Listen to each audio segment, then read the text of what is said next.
और इसी बीच बड़ी खबर आपको दिखा रहे हैं। वर्ल्ड कप में न्यूजीलैंड ने बांग्लादेश को हराया। वर्ल्ड कप में न्यूजीलैंड की लगातार ये तीसरी जीत है बांग्लादेश के खिलाफ। विलियमसन मिचेल की 50 और न्यूजीलैंड ने 8 विकेट से बांग्लादेश को हराया। 78 रन बनाकर रिटायर्ड हार्ट हुए विलियमसन।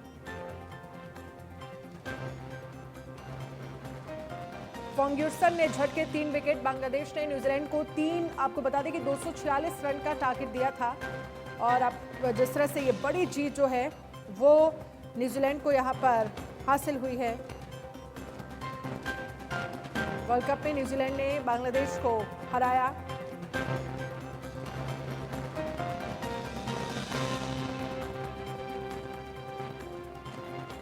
मनोज जोशी इस पर हमारे साथ एडिटर स्पोर्ट्स जुड़े हुए हैं लाइव चर्चा करने के लिए। मनोज जी, न्यूजीलैंड की तीसरी जीत है। अगर 2019 का वर्ल्ड कप आपको याद होगा तो मैच जो है वो इंग्लैंड और न्यूजीलैंड के बीच जब हुआ था तो किस तरह से सुपर ओवर में भी दोनों बराबर ही थे, लेकिन जब ये स्थितियां बनी कि किसने चौके छक्के ज़्यादा मारे उस आधार पर फैसला लिया गया, तो ये कहा जा सकता है कि फैसला जो है मुझे लगता है कि न्यूजीलैंड के हक में नहीं गया। लेकिन जिस तरह से इस बार परफॉर्म करती हुई न्यूजीलैंड नजर आ रही है, आपको क्या संभावनाएं नजर आ रही है न्यूजीलैंड को लेकर? देखिए, बहुत बैलेंस टीम है। पहले इंग्लैंड आई, पिछली बार की चैंपियन, उससे अपना हिसाब चुकता किया, वो भी बहुत चैंपियन वाले अंदाज में 9 विकेट से हराया। उसके बाद बांग्लादेश से आज मुकाबला जीता है, ये 8 विकेट से जीता और इस दौरान नीदरलैंड को 99 रन से हराया।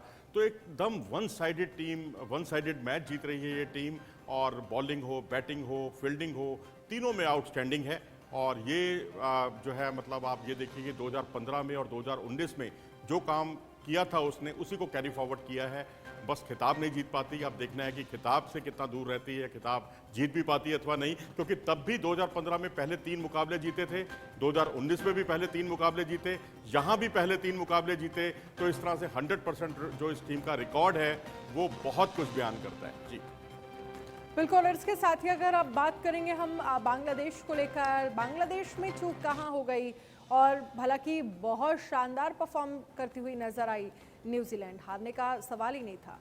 जी हाँ, बिल्कुल। अगर आप देखें तो वहाँ कहीं ना कहीं बल्लेबाजी में जो है प्लेयर्स जो है बहुत कम पड़ गए। मतलब आप ये कहिए कि बहुत ज़्यादा साथ नहीं मिला मुशफिकुर रहीम को, क्योंकि उनके साथ में महमूदुल्लाह और शाकिब ने अच्छी शुरुआत की थी, लेकिन अच्छी शुरुआत को बड़े स्कोर में ना बदल पाना ये थोड़ी सी पुरानी प्रॉब्लम रही है, पुरानी समस्या रही है बांग्लादेश की। और वही कुछ हुआ। अगर खिलाड़ी अकेले पड़ जाएंगे बल्लेबाजी में, बहुत बड़ा स्कोर नहीं बना पाएंगे, तो फिर ये दिक्कतें आएंगी ही, बेशक आपका अटैक कैसा भी हो। अब आप श्रीलंका का उदाहरण देखिए। श्रीलंका की टीम कितनी अच्छी बल्लेबाजी कर रही है, कभी 350 रन, कभी 340 प्लस रन, उसके बावजूद जीत नहीं पा रही है। तो इसलिए क्योंकि उसकी बॉलिंग उस लेवल की यहाँ पर परफॉर्म नहीं कर पा रही है।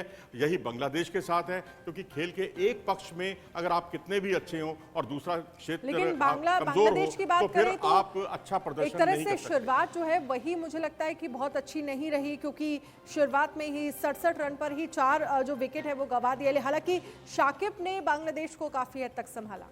शाकिब ने संभाला जरूर, लेकिन बात वही है कि आपने शुरुआत अच्छी दे दी और एक अच्छी पार्टनरशिप कर दी, लेकिन आपको बड़ा स्कोर आपसे भी दरकार थी। आप बल्लेबाज हैं टीम के, ठीक है, ऑलराउंडर हैं आप, लेकिन आप पहले बल्लेबाज हैं, बैटिंग ऑलराउंडर हैं। तो आप अगर बल्लेबाज अगर ना 30 या 40 रन बनाकर आउट होते हैं तो इसका मतलब है कि बॉलर की बहुत बड़ी काबिलियत है कि आपको खासकर जो स्पिनर्स हैं वो आपको चौके छक्के लगाने के लिए मजबूर कर रहे हैं और अपना आपका विकेट भी खरीद रहे हैं। तो ये गेंदबाजों की शाबाशी है, ना कि बल्लेबाज की, कि उसने जो है 30-40 रन का स्कोर बनाया। यहाँ पर बाकी बल्लेबाजों को भी उसी लय के साथ बल्लेबाजी करनी होगी, तभी आप बहुत बड़े स्कोर तक जा सकते हैं। और अगर हम बात न्यूजीलैंड की करें तो न्यूजीलैंड की परफॉर्मेंस को लेकर बात करें तो लॉकी ने 3 विकेट झटके काफ़ी हद तक बल्लेबाजी को लेकर करे, शानदार करते हुए नजर आए। और साथ ही गेंदबाजी को लेकर अगर हम बात करें तो विकेट कहीं ना कहीं काफ़ी जल्दी एक तरह से कहा जा सकता है कि लेना न्यूजीलैंड ने जिस तरह से विकेट गिराए वो चीज़ें कहीं ना कहीं न्यूजीलैंड के फेवर में गई। जी हाँ, बिल्कुल। लॉकी फर्गूसन जो रफ्तार के सौदागर माने जाते हैं, अच्छी खासी रफ्तार से डराते हैं, लेकिन आज उन्होंने ज़्यादातर शॉर्ट पिच डिलीवरीज की हैं, शॉर्ट पिच बॉलों से परेशान किया है और 3 विकेटों में से 2 विकेट तो उनको शॉर्ट पिच बॉलों पर ही मिले हैं। तो यहाँ यही है कि कुल मिलाकर एक स्ट्रेटजी के तहत वो लोग खेले, क्योंकि ये चेन्नई की विकेट ज़रूर थी, लेकिन चेन्नई के विकेट पर घास छोड़ी गई थी और ये सेंटर विकेट पर मुकाबला हुआ था। सेंटर विकेट पर मुकाबला होने का मतलब ये है कि स्क्वायर बाउंड्री का कहीं ना कहीं छोटा रह जाना, और स्क्वायर बाउंड्री छोटी थी तो उसका भरपूर फायदा उठाया न्यूजीलैंड ने एक अच्छी स्ट्रेटजी बनाकर। अब ये स्ट्रेटजी तो बांग्लादेश भी बना सकता था। यहां एक सोच में कहीं ना कहीं फर्क दिखाई देता है, जिसमें कसौटी पर पूरी तरह से खरा उतरा न्यूजीलैंड। हालांकि न्यूजीलैंड का विकेट काफी जल्दी गिर गया, 9 रन में ही उनका पहला विकेट जो है वो गिर गया, लेकिन फिर भी इस चीज को वो लास्ट तक संभालते रह गए। और एक तरह से कहा जा सकता है कि पूरा क्रिकेट जो है वो एक यूनिटी का प्लेयर है।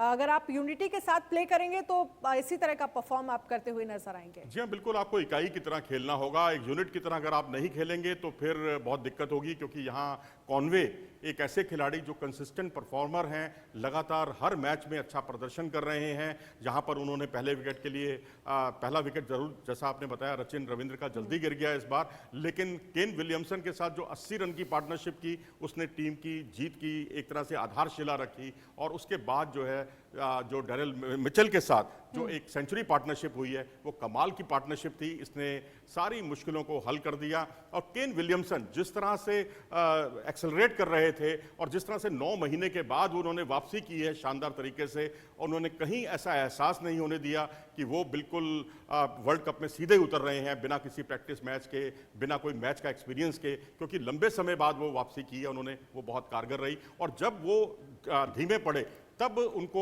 डेरिल मिचेल को लगातार शॉट्स खेलते हुए देखा गया।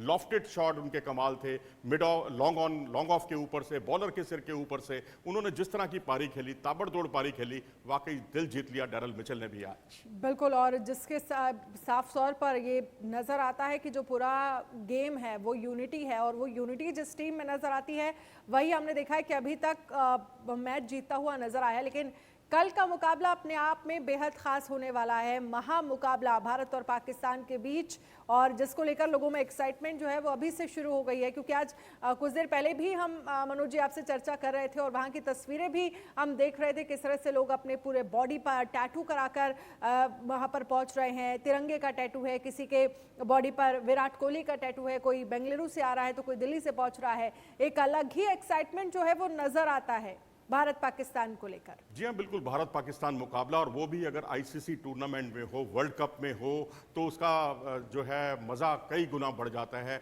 और भारत तो जो भारतीय आवाम है उसने कभी भारत को पाकिस्तान से हारते हुए कभी नहीं देखा है। खासकर मैं वर्ल्ड कप की बात कर रहा हूँ। 7/7 नंबर यानी 7 मुकाबले भारत ने जीते हैं। अब 8वें मुकाबले पर भारत की नज़रें हैं, और उधर पाकिस्तानी अवाम ज़रूर चाहेगा कि जो उनकी टीम सबसे बड़ा चेज़ करने में कामयाब हुई है, इस बार कम से कम वो भारत के जीत के सिलसिले पर लगाम जरूर लगाए। लेकिन यहाँ बस मैं कहूँगा कि बाबर आजम और रोहित शर्मा ने जो मैच्योरिटी दिखाई है, जो बयान दिए हैं, वो बहुत ही काबिल तारीफ है। उन्होंने साबित कर दिया कि वो अपने अपने मुल्क के ब्रांड एम्बेसडर हैं, और उन्होंने कहा ये हमारे लिए महज एक मैच है, इसको हम जीतना चाहेंगे। ऐसा कुछ नहीं है कि अगर ये नहीं जीतेंगे तो पता नहीं बवाल मच जाएगा, ऐसा कुछ उनके दिमाग में नहीं चल रहा। ऐसा बाबर ने भी कहा और रोहित ने भी कहा। ये बहुत उनकी मैच्योरिटी को दर्शाता है। मैच्योरिटी को दर्शाता है, ये बात हम सब समझते हैं। और हालांकि कोई पहला मैच नहीं है, कई मैच हो चुके हैं, लेकिन ये अलग बात है कि इंडिया लगातार इन मैचेस को जीतती रही है पाकिस्तान से।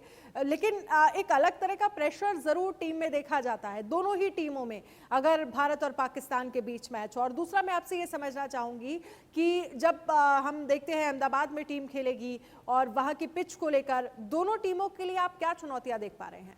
देखिए, दोनों टीमों की अपनी अपनी चुनौतियां हैं। पिच की आपने बात कही, और पिच जो है वहाँ नरेंद्र मोदी स्टेडियम की थोड़ा सा स्पिनर्स के लिए फ्रेंडली है, और ये भारत के बहुत पक्ष में जाता है, क्योंकि भारत के पास आला दर्जे के स्पिनर हैं। कुलदीप यादव बिल्कुल अनप्लेबल हो जाते हैं, और जिस तरह से प्रयोग करते हैं रविचंद्रन अश्विन, वो काबिले तारीफ है।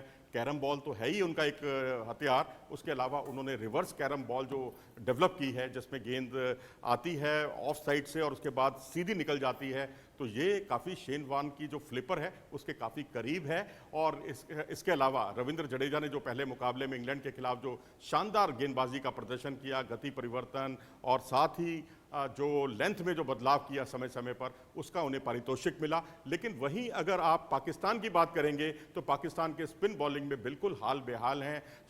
ऐसा लगता है कि शादाब खान अपनी बॉलिंग करना भूल गए हैं। शायद वो अभी आप देखेंगे फील्ड पर भी वो जाते हैं, नेट्स पर बल्लेबाजी का ज़्यादा अभ्यास करते हैं, गेंदबाजी का अभ्यास बहुत कम करते हैं। इसी तरह से नवाज़ को देखें, ठीक है पिछले मैच में उन्होंने बहुत ही मैं कहूँगा बेहतर गेंदबाजी की थी, खास तौर पर 40वें ओवर के बाद, लेकिन वो टर्न उनके पास नहीं है।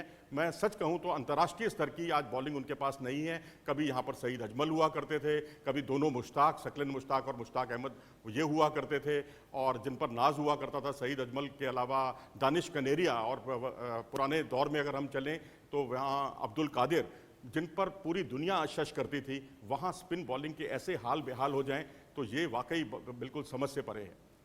बिल्कुल मनोज जी, क्योंकि आप कह रहे हैं कि अंतर्राष्ट्रीय स्तर पर बॉलिंग जो है वो अभी भी उनके पास नहीं है, तो क्या ये चीजें जो है